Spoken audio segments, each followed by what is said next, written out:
Here in France and Europe, we're in danger. Brotherhood supporters have infiltrated everywhere.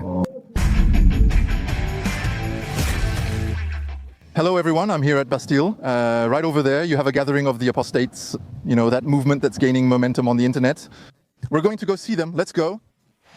Ah, there are more of them than I thought, huh? There are about 50 of them. What's an apostas? An apostate is someone who left their religion. Ah, you're an atheist. Yeah, atheist, exactly. Why did you leave, and which religion? Why did I leave? For me, it was the contradictions, because the texts claim to explain the world. There you go, there's a kind of paradigm that's written in the text, in the Quran, for example. When you realize this narrative directly conflicts with factual things like science, at some point, faith is shaken. And when you find the courage, especially to face your doubts, in the end, you bring your faith together and you end up realizing that, well, religion is a story, and it will remain a story just like a story like Harry Potter or Star Wars. That's it. I'm Horatio, a former Muslim. We're here for this event. I think it's important for people to know and understand that we have a problem with this religion. Is this religion? That's the problem. So people who say Islamism isn't Islam, that's not true. Everyone knows it, but no one wants to say it anymore. Islamism and Islam are the same thing. Why? The term Islamism is used to suggest there's a distorted version of Islam, but that's not true. In the early 20th century, historians used Islamism to describe the religion practiced by Muhammad's followers.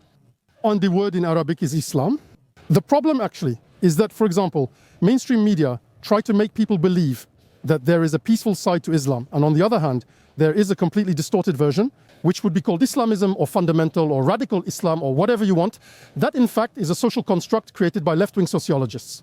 It's actually established that some sociologists created a neologism or a reworking of the definition to show that there are kind Muslims. People shouldn't confuse Muslims with their religion, even though there are many who are dangerous enough to actually cause trouble in the countries they go to. The Salafists, the Muslim Brotherhood, the people who try to infiltrate the political structures of governments they manage to get into, to incorporate Sharia elements. He's referring to Sharia law, and actually to make Islam acceptable in the West. Except that when you look at the fundamentals of Islam, if you look at the historicity, the body of legislative texts, both the Quran, the Sunnah, the consensus of the scholars, the Ijma, whatever you want, Islam is fundamentally at odds with modern Western values. So are you an apostate? Yes. What do you think caused the apostasy? So, okay, I was 14 when I became an apostate. I read a book and... Which book? The Garden of Virtues, Riyad Salihin. What stood out in this book? It was that you had to kill non-Muslims. And so I had a garden when I was living with my parents. There was a chestnut tree. Looking at that chestnut tree and reading the book, I thought, this can't be possible. That if there is a God, it doesn't make sense that this God who created something as beautiful as that tree actually tells us to kill people. I grew up in a house where my father founded a mosque. Oh, really? Yes, he founded a mosque and a Quranic school. So you see, I was a child, I was scared, so I still tried to find faith in Allah. It took me 4 years, and actually, all my research led me to apostasy. Islam actually is a religion that wants to grow, that doesn't want to stay a small community. They want to spread out like a spider web. Because actually, in the Surah Al-Baqarah, in verse 30, well, actually, God says that He wants to create a Khalifa. He wants to impose, He created the prophets to create a Khalifa on earth. And actually, that's what Muslims want when they establish themselves in the cities where they come to live. And well, actually, that's what they're doing. It's this Khalifa. In an insidious way, but it's really this Khalifa that's taking place. But are they aware of it or not? They're aware of it, they're fully aware, because actually their religion isn't compatible with the societies they live in. So instead of them adapting, they want us to adapt, because adapting to Westerners is haram. So they want to impose themselves where it's not their home. And actually for me, Islam is a dangerous religion, and that's why I'm here today, because for me, Islam kills identity. And what about his relatives? When it comes to his relatives, it's complicated. For example, I asked to be blurred because of my family. I hide it. Beyond the fact that, well, I could be discredited by my family, it's a bit like a homosexual coming out. So you can already face rejection from your family, but beyond that, it can go much further. For some people, it can even mean being disinherited. For example, for me in Senegal, it's still okay. It's a fairly secular country. But for example, in Algeria, you can be disinherited. If you criticize Islam, well, you're banned from the country and you could even face serious problems like prison. A bit like what happened to Betty with her story about her t-shirt. Yes, exactly. Yes, exactly. We're saying we should have both the right and the opportunity, and people need help to achieve this. Well, to go see something else, to open up and not hesitate to, well, why not renounce your own faith to find something better? Islam is problematic due to child inequality. A woman's testimony is considered half as valuable as a man's. I won't discuss inheritance details since Majid Ukacha already covered the math. In fact, in terms of inheritance, women inherit less than men. When we discuss hatred toward non-Muslims, even suggesting they are inferior, of course, they will always apply the consensus. But as soon as they have a little leeway, or they feel free to act, they will actually go after people who are not Muslim. And that's actually the body of the tradition of Muhammad, which establishes this, which actually calls for it. Jews and Christians face persecution. Christians are the world's most persecuted religious group, totaling 360 million people. That's important to mention in a secular country where we have religious freedom. I'm telling you that if, for example, and you can look at Belgium and Great Britain, if it happens that Islam takes power, then know that the minorities who will be persecuted are Christians and Jews, and that needs to be said. In fact, we shouldn't be afraid anymore to show that it's Islam that's the problem, all of Islam, because even if we say it's Islamism, actually, Islamism comes from Islam. The way the media tries to make people believe there's a difference between the two is actually a sham, and we shouldn't be afraid to say it anymore. Conversely, there are moderate and radical Muslims. Why call them moderate Muslims? Do we say moderate Christians or Jews? Now I see the comparison. When we say moderate Muslims, it means that they themselves don't actually follow the entirety of the Islamic corpus, which is an ordinance of Muhammad. Muhammad says in a hadith, I am ordered to fight people until they declare there is no God but Allah. Many Muslims are aware of this. For example, if you visit Salafists known for being the most strict in practice, the word Salafist comes from an Arabic term meaning followers of Muhammad's tradition, so it's hard to blame them for fully practicing Islam. And when you say moderate Muslims, even calling oneself a moderate Muslim is actually a way of negating Islam. We need to recognize the reality of the texts and the definitions that shape what it means to be a Muslim. Now, there will be some who will try to use rhetorical tricks by saying, yes, Muslims are not all bad, moderate Muslims, Muslims who are integrated, who make it their priority. All right, but I can share some things too. For example, Muhammad said he dissociates from those living among polytheists, and by legal extension, he actually forbids Muslims from living in non-Muslim countries like France and the Western Bloc. You'll also see other Muslims agree, saying that person is right. In fact, we have been ordered to fight the disbelievers. Armed jihad, that is, physical military jihad, at least once a year for those who are able. Afterwards, we can talk about intellectual jihad or moral and spiritual jihad, but that's more like Sufism, it's like Buddhism. In fact, it has no part in it, but the reality is that jihad is obligatory. For example, during the October 95 attacks in the RERC, there was also the Rue des Rosiers attack targeting Jews. All of that is part of Islam. Islam is inherently political. As a child, I watched my neighborhood change. There was delinquency, there were drug dealers, people were being killed in the cafes. But all of that is forbidden in Islam, isn't it? No, it's not forbidden in Islam, so let me explain. Actually, in Islam, the Prophet of Islam was the first thug, the first delinquent. They are allowed to steal from non-Muslims, they are allowed to plunder, they are allowed to kill them. All these behaviors that are allowed, they actually have no limits. Once they are allowed, well, they become the norm, and that's why they are who they are. Are you saying that in Islam, Muslims are allowed to kill and steal from non-Muslims? Yes, it is allowed. Surah 8 Al-Anfal, the spoils of war, specifically discusses the spoils. For example, the hijab, the headscarf, the veil is an object of rape culture. That means that at the time, both the Prophet and his companions, when they arrived in a city, well, they would kidnap the women who were not Muslim, and those were the famous sex slaves. The ones you hold with your right hand. It's said in the Quran. And so to know that a woman was Muslim, actually, she was veiled, and as a result, she wasn't harmed. It's to separate women who can be violated from others? Yes, that's it. Exactly, that's it. Wow. Many Europeans don't realize it and simply let it happen.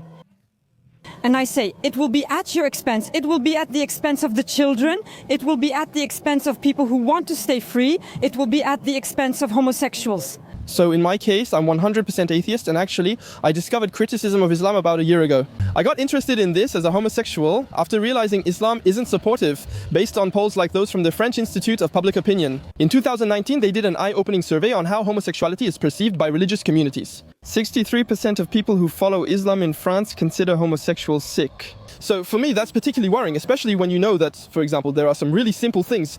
I read 3 Years of Infiltration in 70 Mosques, The Islam of France, page 136. Very good book. Excellent book. This one pretends to be a young convert and visits the Mosque of Versailles to question the Imam. As a young convert, he asks the Imam about homosexuality. This Imam, also a part-time teacher, is paid with your taxes. He says homosexuality is serious and harmful, claiming it threatens the species' continuity. Psychiatrists should treat these people. So for me, it's particularly worrying, especially since we know that there are certain political parties, like La France Insoumise, to name them, that have certain compromises between Islamism and homosexuals. It's like a chicken defending KFC, so it really worries me. And then, even beyond that, when you see, for example, the perception of religious laws being above the laws of the Republic. In 2016, the French Institute of Public Opinion reported that 57% of Muslims in France view religious laws as superior to the Republic's laws. And one last anecdote, of course, I was at the movies recently to see a film called The Night of the Clowns. It's a horror movie, and at one point, spoiler alert, there was a couple of men kissing.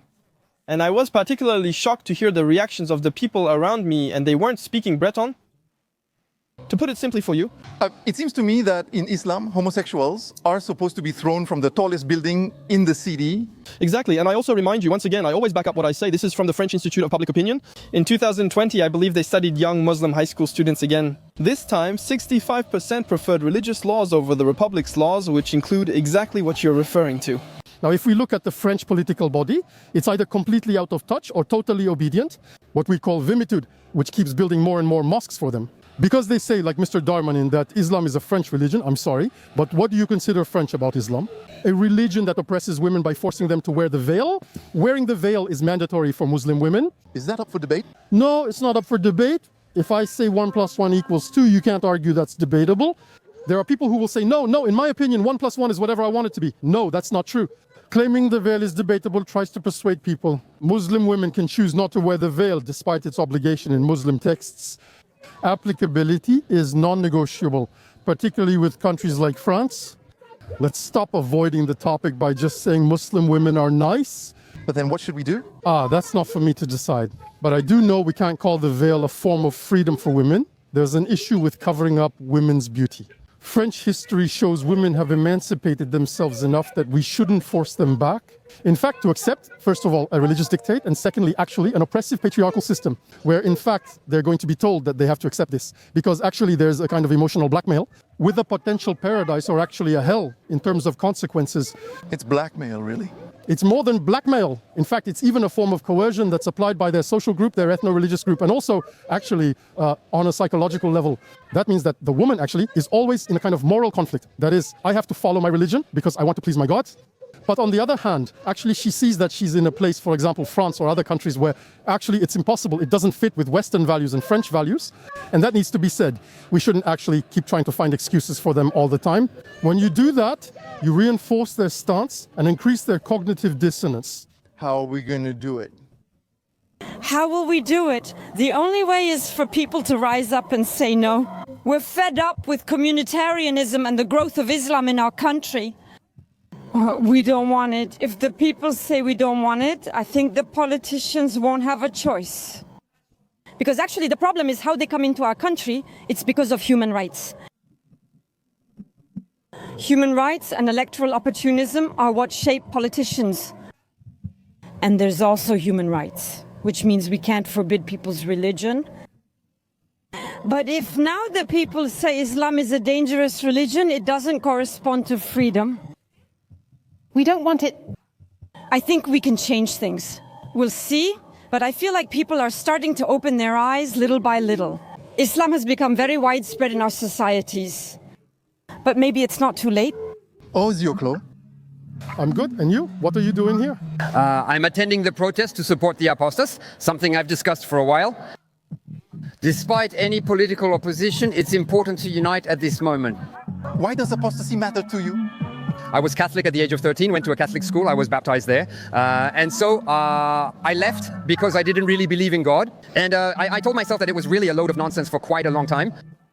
When I realized it was false and justified terrible things, I lost all interest in believing. Yeah, but wait, I'm playing believer's advocate. They'll say you can't prove God doesn't exist. I have no proof God exists or any reason to believe in God, so I don't know if God doesn't exist.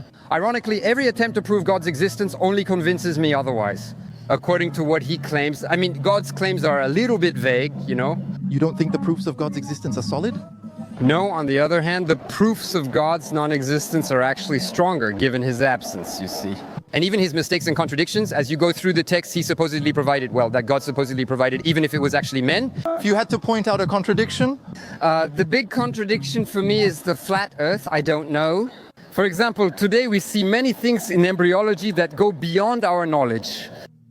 I don't know. Its morality is very human, which strongly contradicts a God having human morality and impulses. Jealousies. Jealousy, sexual desire, murderous impulses, vengeance, that's a bit old-fashioned. And above all, copy-pasting, meaning that if you start from Zarathustra and go through the Bible and the Torah, you'll find copy-pasted parts of certain texts. The Egyptians too, it almost feels like Star Wars, just with a new twist each time. And it's kind of the same case with real events and everything, which are actually based on some ancient texts. He takes from the Bible, maybe even a bit from the Torah and all that. And that's what we often call, what do we call that? Syncretisms. A syncretism, thanks, like the Freemasons, but for religions. They draw from various cultures of the time. As for me, I'm not truly an apostate. I find the term itself dangerous, like blasphemy. It prioritizes believers and their faith, since only believers recognize apostasy. But in fact, we have to support those who leave religions. Because even today, there are people who think it's a sin, or even a crime, actually. So there you go. Honestly, in France, it's not really a problem. It's more of a family and social circle issue. We have no political issues at that level, but Catholicism is still a problem for me. With Beth Aram, the scandals we're seeing come out right now and everything, which are also a big problem. Well then, Cassis. What am I doing here? Well, yes. I don't know. You're not an apostate, are you? No, I'm not an apostate. You never believed in God? Never. You never even had a suspicion, a doubt, a thought in that direction? You've never prayed for something to get something? I prayed to myself. Is that true? Oh, well, I don't know. Probably it must have been myself. No, I never believed in a deity. Yeah. A believer might ask, so you don't believe in anything? Yes, I believe in myself. I believe in my mother's love. I believe in friendship. I believe in all those things that bring us together in hope. Sorry, they're calling me. Go ahead, don't worry. We'll continue later. That the voices of those who have broken their chains have the right to exist, the right to emancipate themselves, the right to scream.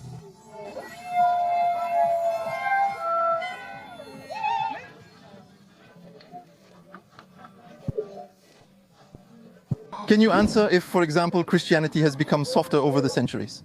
Has Islam done so? No. Reform in Islam is forbidden. It even has a verse that says, and to those who are asked, why do you commit corruption on earth? They say, we're reformers, but they're the real corrupt ones. That's from the Quran. Islam prohibits any reform, whether legal, textual, or in applying texts.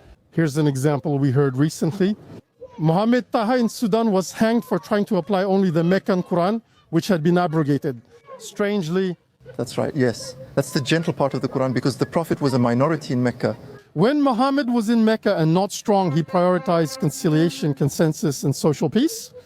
As soon as he arrived in Medina, the old name of Medina, I remind you, is Yathrib, and he actually started to gain military power. He expelled the Jews and, for example, massacred the 600 Banu Qurayza. There, in fact, he started to introduce violent verses that call for killing the polytheists.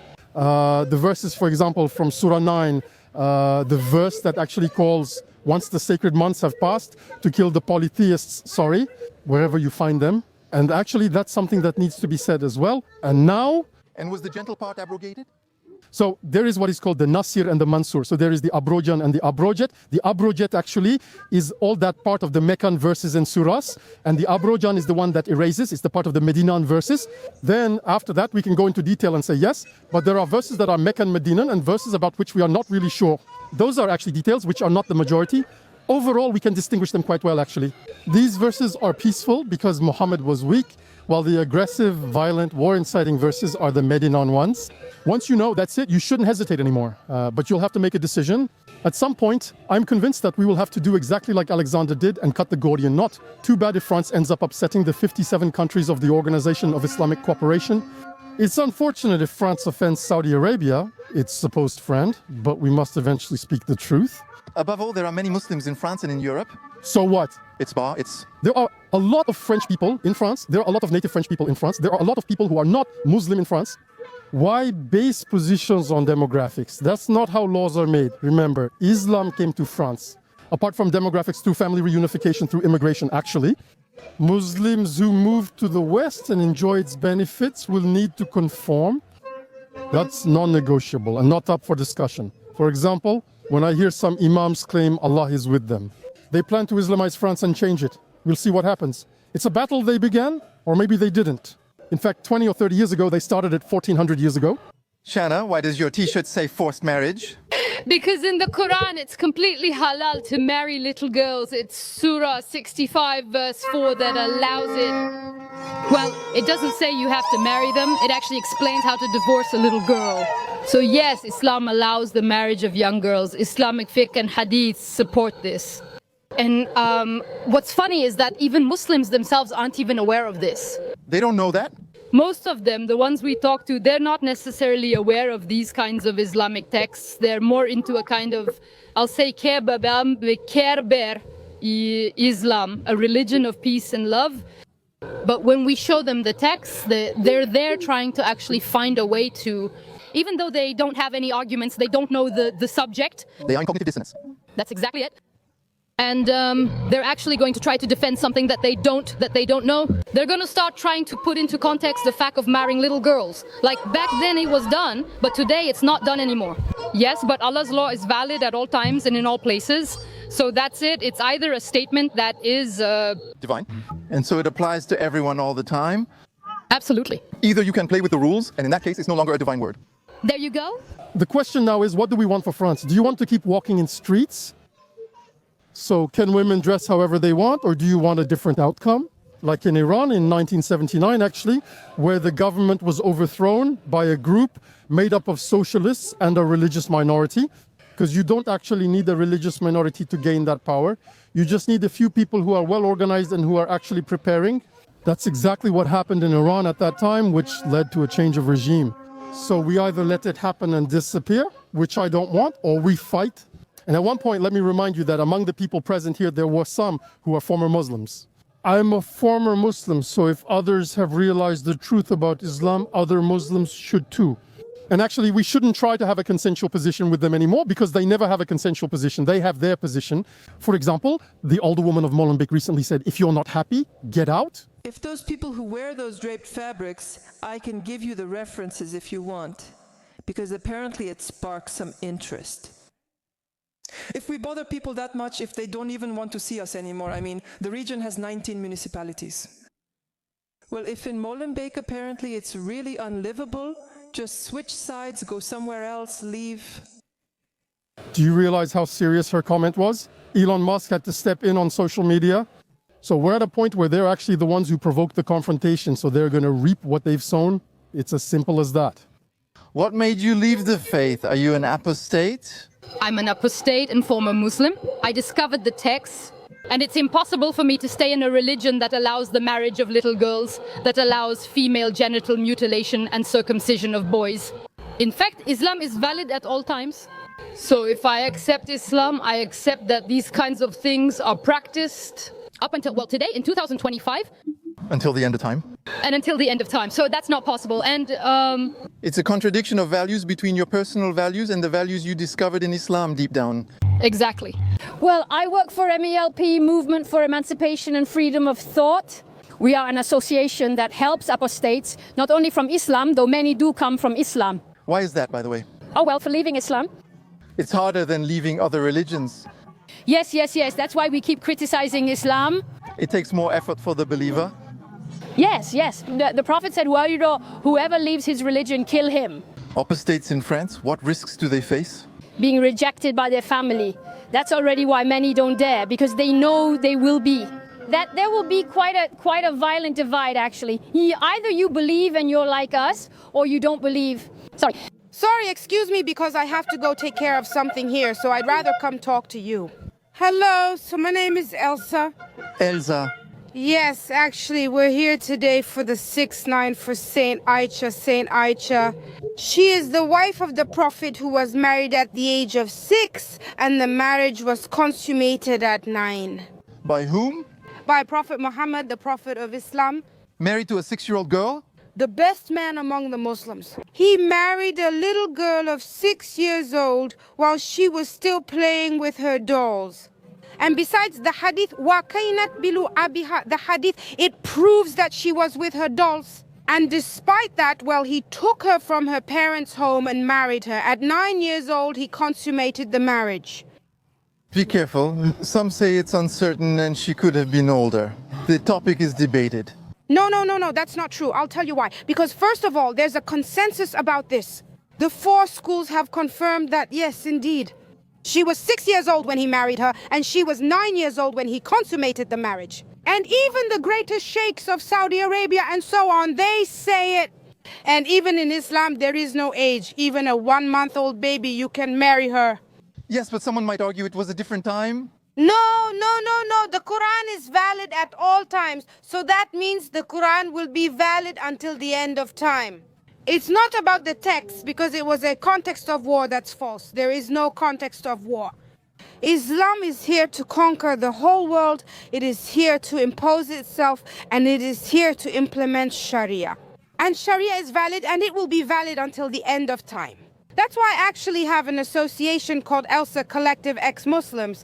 And in fact, I do everything I can so that in our country, on our soil, we don't find these deadly texts. We don't want them. Also, for a country that values human rights, how can we permit such a religion? It needs to be reformed or simply declared as a sect because it is sectarian. Then there's the side of atrocities, everything hidden from us. We were deceived with fake, unauthentic texts. They say, paradise is beneath your mother's feet. They tell us a story about the prophet who had a Jewish neighbor who threw garbage at his door for several days. The prophet forgave him, and when the Jew saw his patience and generosity, he converted to Islam. That's a made-up story. They've been telling us that since we were kids. It doesn't exist. The thing about paradise being under your mother's feet, that doesn't exist. But as soon as I found out that the prophet exterminated a tribe, the family of a woman named Safia, he exterminated her family. He took her as a slave. He consummated with her, so he raped her. You can imagine. And that on that very same day, she was married. I thought, this is complicated, my prophet, with the Banu Qurayza story where he killed children. When they killed all the men and won the battle, they gathered all the children and teenagers and checked to see if they had hair. If they had pubic hair, they were killed. And me, for example, I know personally, at 11 years old, I had pubic hair. So I tell myself, at 11 years old, if I had been there at that time, I would have been killed. I thought to myself, oh yeah, not really. You know, he's complicated, this prophet, the best of men. He slept with a 9-year-old girl, a 54-year-old man who gets aroused by a 9-year-old girl. There's a little problem somewhere. Actually, it's tricky because the believer will tell you, yeah, but actually my faith it's fundamental. It's basically like you're insulting their mother. It's fundamental for you, but not for me. And forcing it on me, no, I don't accept that. I've received comments like, well, put your veil on, you're doing this for white people, and we've been called service Arabs. You just have to look at my X page. All I have to do is post something. Sometimes I have to close my comments to protect myself psychologically too. Because it's hard to read violent comments, insults, and misogynistic comments. Threats too. Threats, of course. Well, yes, threats. I can tell you that for almost a year of being exposed on social media because of what I do, that's what happened. Advocating for my right to exist as an apostate, an ex-Muslim, well, yes, just being an ex-Muslim is enough to be insulted. A person can have a belief, but I don't have to respect, once again, their belief. I heard you earlier, a question you asked my colleague a moment ago, a question that really matters to me. The question is, what are you afraid of as an apostate here in France? We fear everything, sir. How can I explain this to you? First of all, the Islamization of Europe and France is underway. We are being infiltrated by the Muslim Brotherhood. First, that's the main point. Second, what does the apostate fear in France? Simply the apostate. If he wants to live his life freely and peacefully, he simply has to stay. He must not speak, he must not present himself as a former Muslim. Besides, to be clear, it's Islam that considers apostasy from Islam as deserving death. Whoever leaves his religion, kill him. And that's written in the Quran.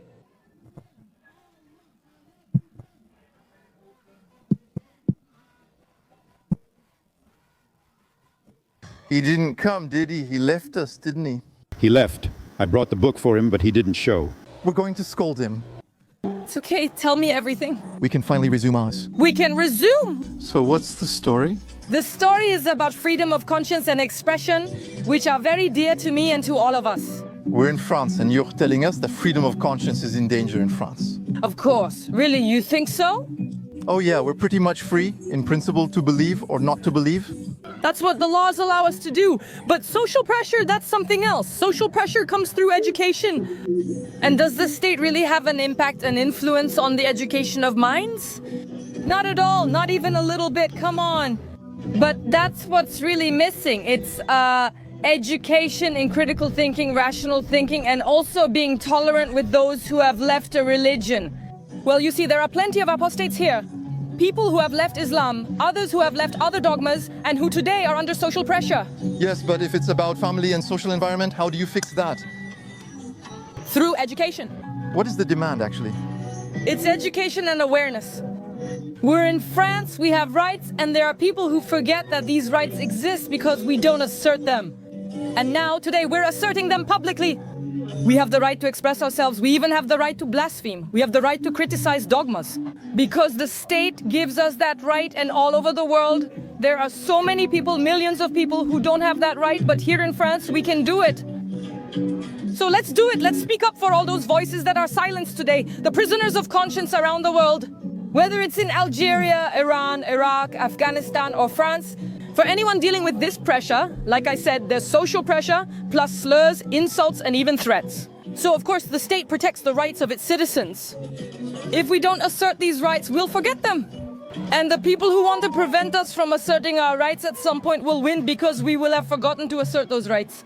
And so, well, it won't be a problem for anyone anymore. To censor and reduce the voices of apostates to nothing.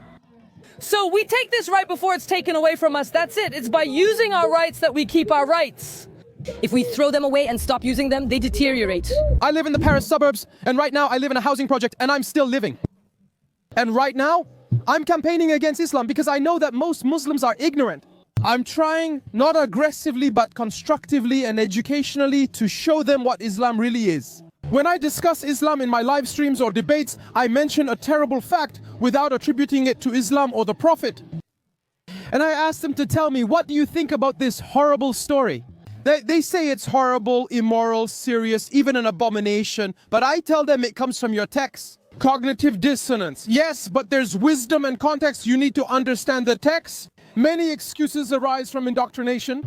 I'm Moroccan, born Muslim, living in the projects. I'm not afraid of people or Allah. And I campaign against Islam, and I will continue to do so. And I already do it within my family. I do it with those close to me, whether it's in the projects or with my friends, and I'm not afraid to do it. I have the right to speak out against things others also oppose. Just don't say it comes from Islam, and they'll denounce it anyway. I criticize the text not out of hatred for Muslims. On the contrary, my family was Muslim. I grew up with Muslims. But on the other hand, here in France and in Europe, we are in danger. We are in danger. The Brotherhood supporters are everywhere. We are infiltrated everywhere. We've already crossed all the civil war risk thresholds. As I mentioned earlier, if we look back at the 1993 World Trade Center attack and recent events like the Bataclan and Nice, it's just too much. Samuel Paty, Dominique Bernard, Thomas Crépol, Lola. I say now, for this serious crime, the law needs to change to make sure that someone who does this, once the facts and their guilt have been clearly established, when there is no longer any doubt, the most severe penalties must be applied. We must end this naive system that protects the guilty while victims can't defend themselves. We must stop talking and act. The house is burning and we need to wake up. It's not just, actually today, it's not just a protest to say, here are the apostates, okay, support for Betty Larka. But in general, actually, there's a problem in society, and either we get involved and solve it, but really we solve it at the root. And for those who aren't happy, listen, the doors are wide open, or we descend into violence, which will be disastrous. And now, today, well, it's the first time this has happened in France. This gathering is for freedom of conscience, the freedom to believe or not to believe, and the freedom to exist as a former Muslim, as a former Christian, as a former Jew, as a former member of an ideology. In the end, we're all apostates, leaving behind the ideology we believed in at 14, 15, or 16. And over the years, we evolve in our changes, in our way of seeing things. So we are all ideological apostates at some point, except, well, when it comes to religions. Behind it, there are threats, there is pressure. Besides, we also see it in other places. In political camps, there are threats and pressure. When we don't think the right way, there you go. When we don't think correctly, well, we also have the right to think wrongly. We have the right to speak and look foolish, it's fine. But we must keep this right so we can also criticize later. Freedom comes through freedom of expression. It comes through the act of claiming and asserting, that's it, asserting our voice. Because she has the right to stay. We're in France, so for all the people around the world who don't have this chance, it's the least we can do. To speak for all those voices that are silenced, and the more of us who speak up, the more the targets will be dispersed. The more of us, the less chance they'll hurt us. Actually, believers have the right to give their opinion, and we have the right to contradict them. That's how it works. Freedom of expression involves exchange, debate, and contradiction. And it's a right as well for apostates, for free thinkers, but also for believers. The right to freedom of expression and freedom of conscience. And that's France. And we, people from immigrant backgrounds, people who have embraced French values, we won't let it happen. This is our last home. We can't let France become Islamist. It's not possible. These Islamists, they need to understand that we are here and we will defend France and we will speak out until the government finds a solution. French people are often labeled fascist or racist when they speak, but that's untrue. It's been 40 years since he opened his doors, and he made me a French woman. He made others French too. But on the other hand, those people, they don't want to seize their chance. They want to spit on France. My fight, which comes first, is for my country, for France, and I will fight until I have cleansed all of France of this Islamic infiltration. We're not afraid. We're here. We could say yes, but it's a framework that allows us to structure a society. So I went to read the commentaries on each of the scientific miracles and I realized something. Well, I was lied to. It's not true. Delinquency in France. Personally, I'm in favor of steamroller methods.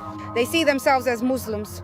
Muslims before being French. Exactly. Everyone needs to realize that we have the right to exist as non-believers.